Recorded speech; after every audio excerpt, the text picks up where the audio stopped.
Okay. All right. So how to eat our way out of climate change. My partner said, boy, it sounds like the new American dream. And my wife asked if it was going to add to the obesity problem. The answer is no. This is the slide I think it's really critical that you memorize. Okay, you got it? Okay.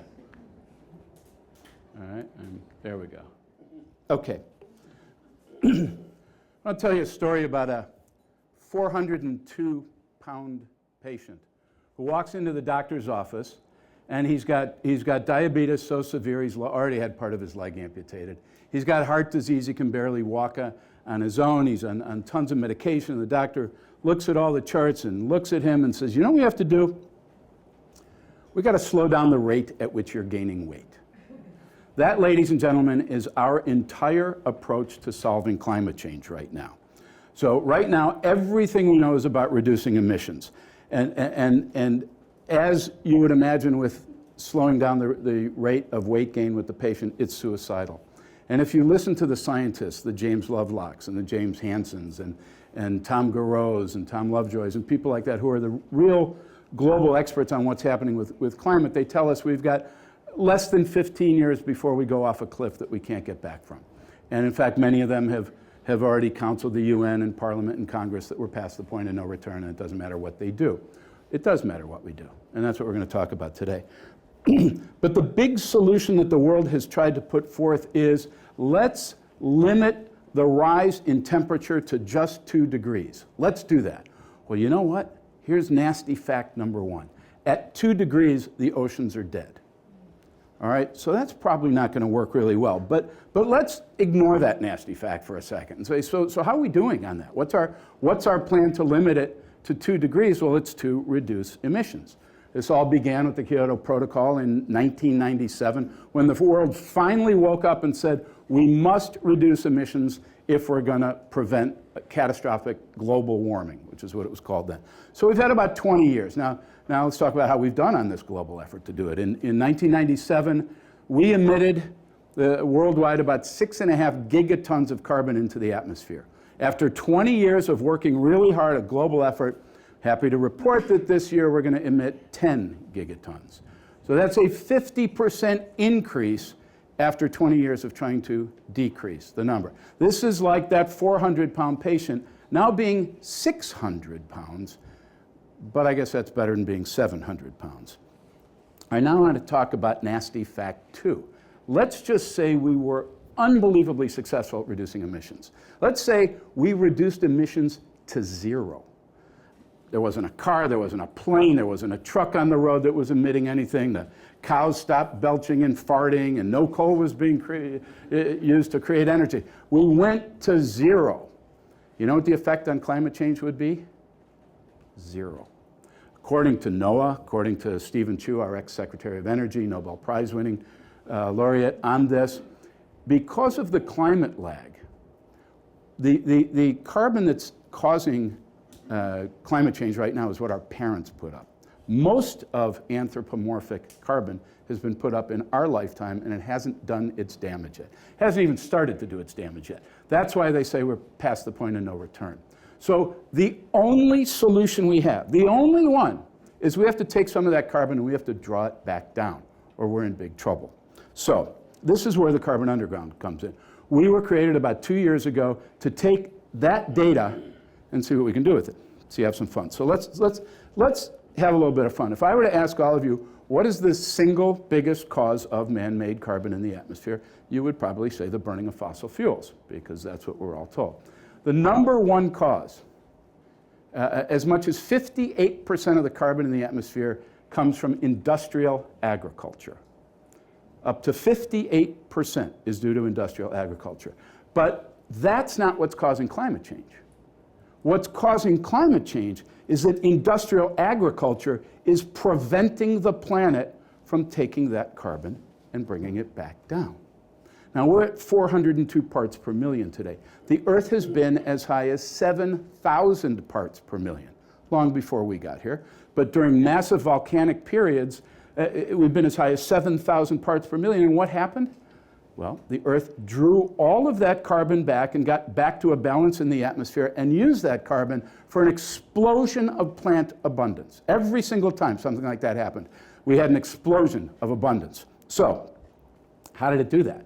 Well, it used the biggest solar-powered engine ever created, and it combined it with the biggest barter system ever created. This blows eBay and Craigslist out of the water here. And what is it? I want to show you vial A. Inside here is 1 gram of healthy soil. Now, inside this little thing are more living organisms than all the people on Earth. Inside this little thing are more than 20,000 different species. Now, what do all these living things need to survive? They need carbon. They can't get carbon on their own. So that solar engine I talked about, it's called photosynthesis. We all learned about it in 3rd grade. We all remember that it takes carbon down from the sky. It leaves oxygen up there. But what does it do with that carbon? It brings it down to trade. The plants, if you've ever done any gardening, you know that plants need nitrogen and potassium. They can't get that on their own. Well, who has an abundance of nitrogen and potassium? These guys do. So what nature does is it says, you know what? I'll bring that carbon down and trade you carbon that you need for those things that I need. Everything works fine. Plants are healthy, grows healthy stuff, and the atmosphere stays in balance. Now, I want to show you, this is industrial soil. This is from a farm that has been using industrial techniques for about 20 years. It's got a 95% reduction in life form in it. All right? So all of these things that are screaming for nature to bring that carbon down don't exist here.